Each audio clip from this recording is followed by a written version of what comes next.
Welcome to the program. This is the Gavel. I am Benny Ark.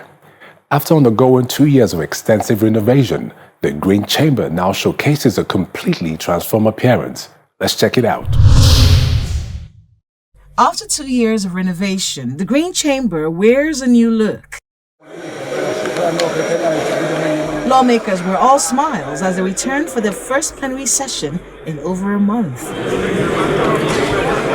The Speaker welcomed his colleagues with a speech acknowledging the current economic and security challenges in the country and highlighting the plan of the House to boost its effectiveness and relationship with constituents. June 2024 marks a significant milestone, the 25th anniversary of Nigeria's return to democracy and uninterrupted legislative governance. In celebration of this historic occasion, I'm pleased to announce the inaugural House Open Week, scheduled for June 2024. House Open Week will provide an exceptional opportunity for elected representatives to engage directly with the citizens we serve, discuss their concerns, and share insights into our legislative work. The benefits of this initiative are manifold. It will strengthen the bond between the National Assembly and the public, enhance mutual understanding, and promote a participatory approach to governance. By opening our doors and our processes, we aim to demystify the workings of this House, thereby empowering our citizens and enhancing their trust in our legislative institution. I urge every member to participate actively in this pioneering event. I also call on all partners to support us in ensuring the success of this event and ensure the broad participation of Nigerians at all levels. I'm equally pleased to share this exciting news of the commencement of the Parliamentary Development Program. This transformative initiative originated from a thorough capacity needs assessment conducted with the invaluable support of the United Nations Development Program, UNDP. It embarks on a 4-year journey to substantially enhance our institutional capabilities and systems. This program, generously supported by the House and our esteemed international development partners with the UNDP at the forefront, aims to refine our legislative procedures to align with global best practices. Next, the House considered a matter of urgent national importance on the fuel scarcity being experienced in parts of the country. Both the House required the Minister of Petroleum Resources and all relevant stakeholders in the petroleum industry to adhere to all these chamber to bring Nigeria to the real place in its current fuel scarcity and avoid the current. Another matter of urgent national importance considered was the hike in electricity tariff. To intensify engagement, the House resolved to ask the Nigerian Electricity Regulatory Commission to suspend the increase. The House also resolved to set up a special committee to organize a hearing on the price regulation of the Nigerian electricity supply industry. The Speaker at a summit organized by the House last week had said he would sponsor a bill to ensure proper processes and consultation in increasing tariffs in the country. The House also received a petition calling for justice for a slain coal member in Oyo State. The Speaker, I rise this morning to lay a petition before this Honourable House from one Mr. Femi Yonda, who seeks justice against Nigerian police force who shot and killed his brother last Monday in Lautech, Ogumosho, which is my constituency. The right of the petition, which is Mr. Yonda Femi, seeks for justice against Nigerian police force for his brother.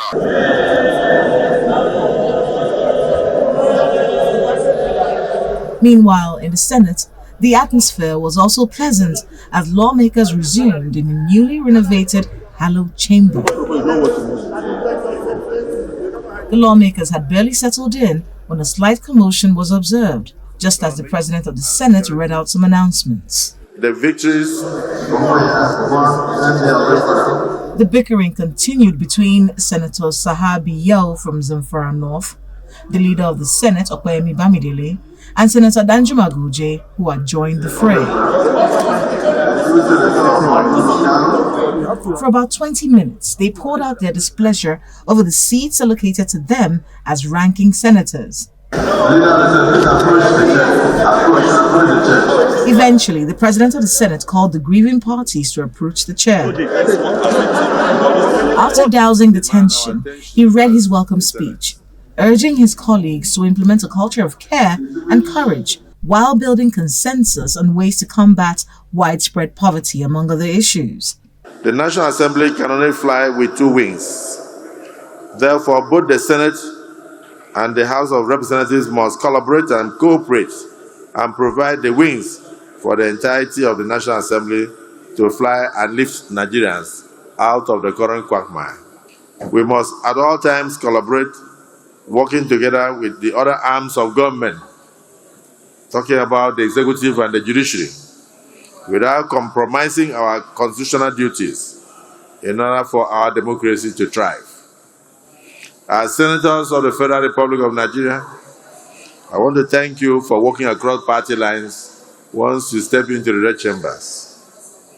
Our efforts must be focused on restoring hope, righting the wrongs, and upholding the commitments to the well-being of our people. Together, we have so far fueled renewed hope, and we have fueled renewed spirit of fraternity, unity, and solidarity. We must continue in this direction, cooperating generously for the common good of all. Throughout history, the spirit of cooperation has brought about tremendous progress. Let us pool our resources, our talents, our ideas, whilst respecting our differences and convictions of conscience. At the same time, let us not forget those trapped in the cycle of poverty. Our fight against poverty and hunger must be total and relentless, addressing its root causes and restoring dignity to the marginalized. Plenary then dissolved into a closed-door session. It was a much calmer atmosphere hours after the closed-door session, as the Senate observed a minute's silence in honor of the former Senate spokesperson, Senator Ayogu Eze, who passed recently at the age of 66. On the first day of a two-day retreat, members of the House of Representatives discussed legislative strategies for economic transformation. They also tackled tax reforms and the Petroleum Industry Act 2021, emphasizing the legislature's role in implementation. Here is the report. It's the first day of a two-day retreat organized for members of the House of Representatives to deliberate on legislative strategies for economic transformation, facilitate comprehensive discussions on strategies to drive tax reforms, as well as the Petroleum Industry Act 2021, with focus on the role of the legislature in implementing the act. As lawmakers, laws do have their peculiar challenges. No piece of legislation is perfect. The retreat serves as an important opportunity to address some of these potential defects by gathering feedbacks on the implementation of the PIA. Through open discussion and collaboration, we can identify areas for improvement and ensure the act achieves its intended goals for Nigeria's oil and gas sector. In addition, I urge us to seize this timely opportunity with the PIA to unlock the vast economic potentials of our oil and gas sector, while acknowledging the global transition towards clean energy. Major automobile manufacturers like China, the United States, and Japan are phasing out diesel and petrol vehicles by year 2035, with Germany aiming for zero-emission vehicles by 2030. This retreat can be a springboard to explore how the PIA can be leveraged to not only maximize our oil and gas resources in the short to medium term, but also strategically position Nigeria for a future that is fueled by cleaner alternatives. Chairman of the Federal Inland Revenue Service, Mr. Zacchaeus Adidiji, who was represented, believes Driving tax reforms and achieving an efficient tax system requires legislative support and collaboration from critical stakeholders. Taxation is not only a fiscal tool, but a catalyst for unlocking new opportunities and promoting inclusive development. By harnessing the powers of effective tax reforms and modernization initiatives, we have the potential to transform our economy, empower our citizens, and build a resilient future for the next generation. In recent years, Nigeria has embarked on a trajectory of fiscal and policy reform aimed at enhancing domestic revenue mobilization, improving tax compliance, and creating an enabling environment for business and investment. Under my leadership, FRA remains steadfast and is dedicated to advancing and repositioning tax administration by driving efficiency, transparency, and fairness, and supporting the President in building a strong and resilient economy. The Speaker of the House of Representatives, Honorable Tajuddin Abbas, raised concerns about the impact of low tax revenues and unstable oil revenue on Nigeria's fiscal sustainability. Nigeria's efficiency in collecting value-added tax is the lowest among its African peers, indicating significant inefficiencies in its tax system. This trend of low tax revenue, coupled with a continued dependency on the increasingly unstable oil revenue, present a major risk to Nigeria's fiscal sustainability. It also highlights an important area for potential reform to boost revenue and stabilize the country's economic framework. The lack of growth in non-oil revenue sources and the volatile nature of oil income underscore the urgent need for Nigeria to diversify its revenue base and enhance its fiscal management to ensure economic stability and growth. Upon our assuming office in 2023, President Tinubu made it clear that his administration will prioritize tax reforms to broaden the tax base and increase revenue collection. The first step in this direction was the establishment of the Presidential Tax Reform Implementation Committee, PTRC, in March 2023. This committee was tasked with reviewing existing tax laws and proposing recommendations for reforms. One of the most notable achievements of this committee was the introduction of the tax credit scheme.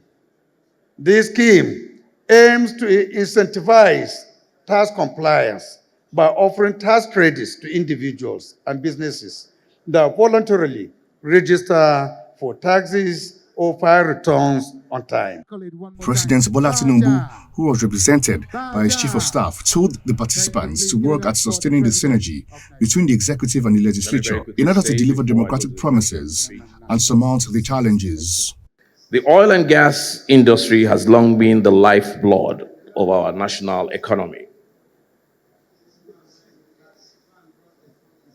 This administration is working tirelessly to change this and diversify our economy from over-reliance on the production of fossil fuels. However, we are also determined to maximize revenue potential from this critical industry. For this reason, Mr. President says that we are pushing policies to attract investment in the oil and gas sector. He wants me to remind you that recently, he signed an executive order to unlock about $10 billion in fresh investments in the sector. This will happen through fiscal incentives for non-associated gas, midstream, and deepwater oil and gas developments. And this he did. Again, he says that just last week, the federal government of Nigeria signed the consolidated guidelines for implementing fiscal incentives for the oil and gas sector. The guidelines, which represent a cornerstone of the presidential directive, aim to enhance the Nigerian oil and gas sector's global competitiveness while stimulating the economic growth. Welcome back. You're still watching The Gavel. The Senate Committee on Power organized a one-day investigative hearing to address the concerns about the recent electricity tariff increase. especially during the ongoing power shortages in many areas of the country. This is the report. Committee members here. The hike in electricity tariff in the face of the power drought in many parts of the country is at the heart of conversations here at this one-day investigative hearing. The Minister of Power, the Electricity Regulatory Commission, Manufacturers Association of Nigeria, the CBN and other stakeholders appear before the committee as the lawmakers raise questions bordering on the inefficiency in the sector. If somebody is on estimated billing and is on band B, so he gets 2 hours, and yet he gets the bill of what will he do? Yeah, because what he have just done, because that's the kind of conversation we're having here. Can we really classify Nigerians into these different categories? It was discovered that a particular disco was not supplying up to 20 hours and was charging the customers. A penalty of 200 million naira was slammed on this disco. This did not only make that disco to start complying, but it also compelled other discos not to charge those customers that cannot enjoy 20 hours of supply the new tariff range. So on this, I can actually assure Nigerians that any customer that does not enjoy 20 hours will not pay the new tariff regime. Stakeholders took turns to share their perspectives and fears. We are calling for a reversal and a suspension of the implementation of the new tariff to enable all stakeholders have meaningful dialogue around the process and methodology of determining the electricity tariff, as well as jointly agreeing on the transparent mechanism required for tariff setting. But now you are trying to transfer that to As us. reality sank, the atmosphere became charged. Minister, you are not going to be minister forever. You will become like us, maybe in the next 4 years. And you are going to face this problem. I'm just telling you. No, you are not like me now. You are privileged. Minister, those policies are not working. You have to go back to the drawing board. Rethink about them. Come back with a better solution is beg these companies, beg Siemens or ABB to take over this. They have the resources to run this thing. It's not too late. As senators and a lot of our neighbors, we monitored what we get for Band A, and it is nowhere, not even 50% of what the discos say we are to get, and that we can verify. Other lawmakers are also clearly dissatisfied, expressly blaming the minister. The issue of removal of subsidy, we are there. If you are comfortable at home, are a lot of people so comfortable? There's no way we can add this electricity increase now to petroleum subsidy removal at the same time and expect people not to be suffocated. In the past, there were no consequences for such actions. Somebody takes 22 or 50-something billion and he says he cannot appear before the Senate. What is the EFCC doing? Is it only for politicians? Is it only for individuals? As the nation continues to groan under the brunt of the protracted challenge, the minister makes one demand to engender a short to medium-term solution. Let us use this 15% Band A as a proof of concept. Let's use it as a pilot. And let's use it as if it's a sacrifice that we all must be receptive to the step that we have taken. It was not targeted at hurting Nigerians further. Impress it on the generators. We want to improve generation to 6,000. If the people want tariff to remain at this level, in 3 months, sincerely, the entire country will be in darkness. I can assure you that. And God forbid. But we need to make progress. We spoke with Honorable Jafaru Gambo, who represents the Bagoro Das Tafa Balewa Federal Constituency in Bauchi State. He discussed ongoing projects aimed at enhancing the lives of his constituents. Now let's see what he had to say in the interview.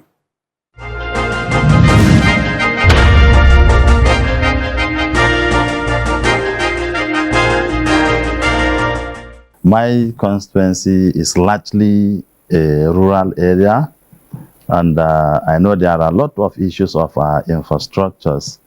Though my predecessor, Right Honorable Yakubu Dogara, did excellently well, I could say now I'm entering a very big shoe, but by the grace of God, we are going to do well, because when we are seeking for support of the people, we went around the constituency. There are actually issues that has to do with infrastructure. There are a lot of farmers, and we also have issues of shortage of water. So by the grace of God, this December is going to be the first time I'm going to input my budget in the national budget. We see and try everything possible to ensure that we touch all these areas of infrastructure, especially the issues of water, the issues of even if not the full tight road, a feeder road, because a lot of our people are farmers, so that they can easily move out their, farm produce to where they can sell and make something for a living.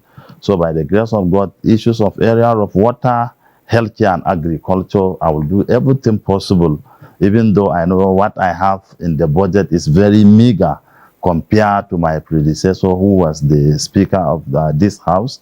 So, but even at that, I'm not leaving anything, I'm doing everything possible to ensure that I have done something reasonable that my people will appreciate, because that is what we promise our people. And even before coming in, while I was in service, I'm doing a lot. So I know most of their problem, but what is there is that I cannot do what is not in the budget. But I'll do everything possible to ensure that something good goes down to my people. You know, there is a tradition or a law that each state has a particular budgetary allocation, and which is shared among the numbers of House of Representatives. In my own situation, unfortunately, in Bauchi State, we are 12. And what was given, when you divide it into 12, it will not go anywhere compared to when we have somebody who is a speaker representing that place. So that is why I'm looking at it as meager compared to what he, has. But, certainly we have to go out of our way to see how we can bring in something. Politics is all about lobby, all about relationship. And there are other, foreign aid that we could also use to see how they could assist us. Because in Bauchi State, I have the biggest federal constituency. It's only my constituency that has 3 local governments. And all the 3 local governments are very huge. So, but by the grace of God, we will see what we can do. We are lobbying. We are also using our friends. To me, what my people need most is water. Because I know there are a lot of issues of water, and in almost all the places we went, people, brought up the issue of water. So I want to work seriously on water, on healthcare, and on agriculture, because most of my people are farmers. My constituency is an agrarian area. So I want to work hard. I want to put concentration of this water, healthcare, and agriculture. I think doing that will now reduce the pressure on them. And again, I know there is also issue of insecurity, which I believe has to do with poverty and what have you. I'm also doing, trying to do much on that, because I met the IG on that issue. I met the Commissioner of Police. I even was with the Director SSS. So, and I written to all of them, because there is unfolding issues of insecurity, especially in Das and a Lere axis of Tafa Balewa, which is really, really disturbing me. I'm doing serious effort. I even met with the senator. The senator from my zone is in charge of national security and intelligence. Couple of times we met with him, and we are doing a lot on the ground.